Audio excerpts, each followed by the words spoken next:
Let's try the amplifier. Let's see how it does.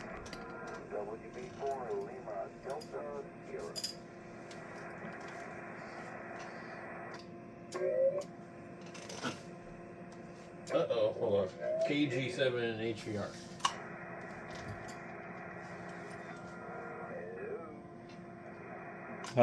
How's my radio sound?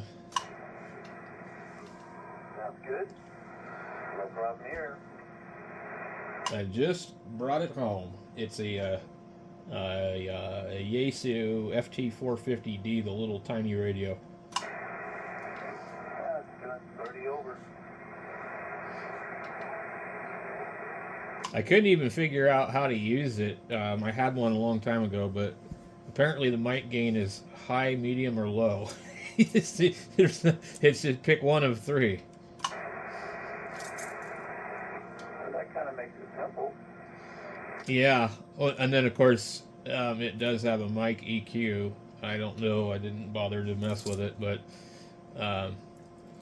this is the radio that kind of I don't know. It's like about the size of the FTD, the FT710 maybe, I guess, or the maybe the 991A. It's bigger than the 706, but it's still pretty small. Okay, yeah, I know what a 706 is inside. What I have out in the workshop. Right now I'm on the 7300 and the FT220. Yeah, the 718 might be closer to the size of this radio. It's smaller than the 7300.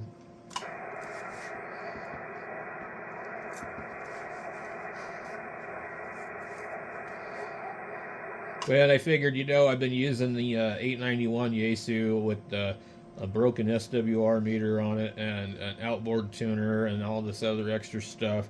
I could have something like this and grab it portable. There's one less coax jumper. There's less wires. I don't have to power a tuner. It's all built into it. And, it's kind of like a good radio to put on a picnic bench and set up a radio,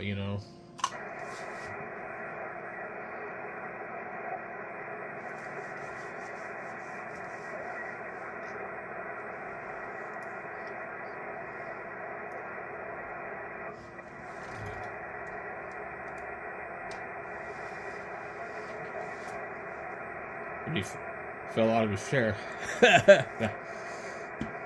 He's probably fiddling with something out there. Yeah, well, it's working fine. No problem here. What does it sound like without the amp? Can you still hear me? Yeah, you went down to 20 over. Oh boy, only 20, huh? Oh, sorry, make that 10 over. 10 over without the amp. And what is it with the amp? 30 over. That's crazy. So the band must be pretty good right now, so that means it'll go to crap about 8 o'clock. Probably. Yeah, that time you're pushing about 40, so it is changing. Well, what's new over there? What have you been up to? Any new radios, 900 megahertz or otherwise? No, just same old stuff. Getting a few things I had a box full of old Kenwood VHF radios that they all had different problems. So I went through all those things, and for every 3 I could make 1. So I went through there, and I must have about 5 or 6 of them that are in working condition now. So I got them programmed up for some 2-meter stuff, so I'm going to take that to the next swap meet. Yeah, it's going to be Saturday. Wow, it's coming up quick. Yeah, not sure if I'm going to go to that one or not, but we'll see. I don't even know where that's at. I mean, that's down here where I live. I think it's something like Cactus and a 17 or something like that. That's so long ways from here. Yeah, it's a long ways for me too, but they all are. And there's only one that's up here. I think it's in Glendale, probably. If you look on the internet and you look up Arizona Handfest calendar, and then click on that page, and then it'd be the Thunderbird swap or whatever, and then they have their own website listed on there, and it'll say where it's at. But it's pretty close off of 17. Okay, that makes it a little easier to run off one of the interstates. Alrighty. I don't know. I may have enough stuff ready to go by then, so we'll see. Yeah, I need to get rid of. I've got um, a, a Tempo 1. I just don't see what I'm ever going to do with it. So I got that, and I got a couple of other things. Maybe 3 or 4 radios, but it's usually kind of like just dragging stuff along, and then you end up having to pack it back up, and stand at your table all day and all that, So sometimes, it's not a whole lot of fun. That's true. Yeah. There may be some guys going up and down this way. What we try to do then is park real close next to each other and watch each other's tables. Yeah, that's what I did last time we went there. I was, I told Clark, I was like, go walk around, I'll watch your table, So that's what he did, But otherwise, he was just standing there the whole time. So I was like, man, go look around, That's right. Makes it a lot better when you're around someone that you can trust to watch your stuff. And he ended up buying a broken 10-tack that the guy said wasn't broken. Imagine that. They get lucky like that sometimes. Sometimes people don't know how to operate their equipment, and they get rid of it when there's nothing wrong with it. I guess this guy did like an audio modification that you'd order for the radio, and he installed it wrong and screwed up the radio and didn't realize that he installed it wrong. Probably a CD or trying to put an echo unit in. That's the first thing I checked on this radio. It's like, does it work on 11 meters? Awesome, it does not. Yeah, there you go. Now, the guy I got this radio from was really cool. He actually just called me about 20 minutes ago and said, so what do you think of the radio? And I said, I haven't had a chance to use it yet. So, but really nice guy. He did do a bunch of contesting and stuff with it, so he was probably kind of hard on it. But I figured, Clark had one that went bad because he was using it to drive an AM transmitter. And it only cost him $180 to have Yaesu fix it and send it back. So that's pretty cheap for an alignment and a set of new finals. Yeah, not too bad. Turned out pretty good. You got it pretty cheap to start with, and only cost you that much to fix it. That's not too bad. Well, let's hope I don't have to fix anything on this one. So I paid $400 for this. I see the average price is about $500 to $600, $700. So when they were still selling them, I think they were about $800 out the door. Yeah, well, it sounds fine. I tweaked with the audio a little bit. I don't know. Sounds like it's got a lot of the highs in there, but I'm sure the rest of the guys will tell you all about it. Well, I can turn on the filter on the microphone. What does that do? The highs went up. Oh yeah, because the emphasis is on. I'm on an MD100, which is a desk microphone. It's got like low cut and then high emphasis. So I think it's just straight through. Yeah, I'm using a desk mic also. This is an SM8. Old microphone. I drug it out to plug into this thing, and then I pushed the button on it, and the radio goes click, click, click, click, click, click, click. The contacts. I had to open this thing up and go and clean the contacts on it. It was hadn't been used in so long. I guess they tarnished.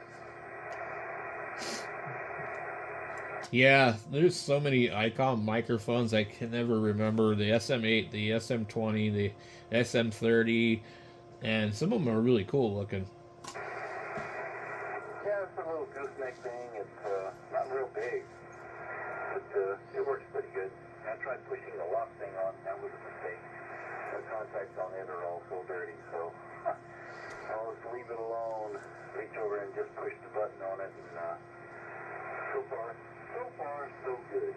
So, anyway, I haven't had this rig on or the amplifier on for such a while. I turned it on, let it warm up real good before I messed with it. So far, it seems to be working all right. I'm only running it on 110, so I only get about 550 watts out.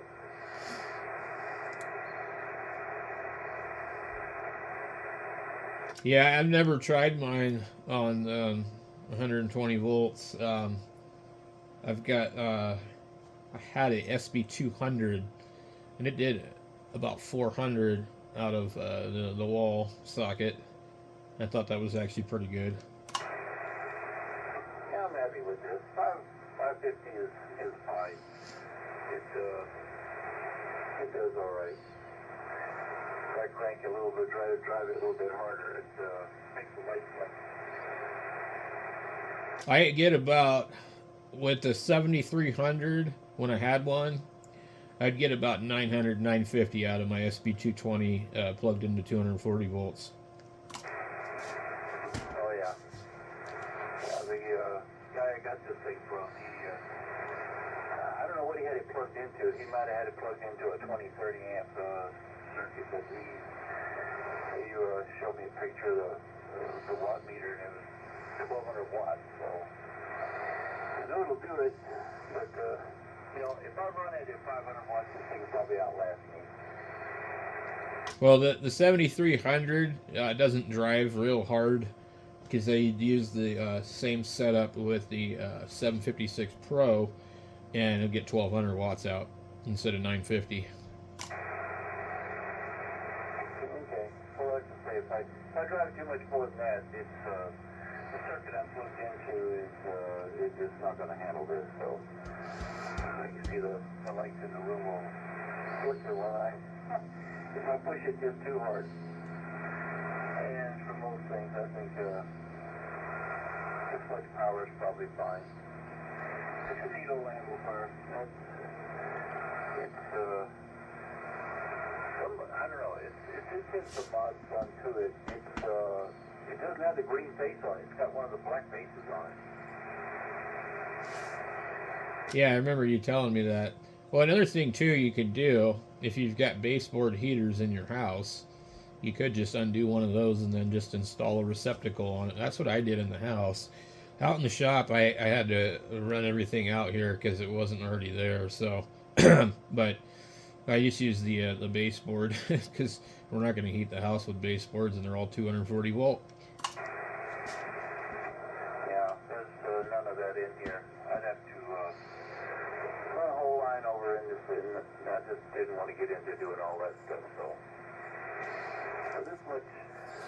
this much power, I think it's all right. But like I say too, the amplifier, it's loping right now, so it's not making it work too hard. So it should last a long time. I guess those new Mercury amplifiers do about 1200 with a regular cord. David up in Groom Creek, KG7OL, just got his yesterday. I can't remember how much he said it was doing. I think like 1,000 or something. But it's funny, they sell these amplifiers, and they don't give you a cord for it. It takes like a computer style cord. And so if you use like the typical 18 gauge computer cord, it'll do 700 watts. If you get a 14 gauge cord, it will do like 1200. Yeah, I imagine it's probably not that easy to find one like that.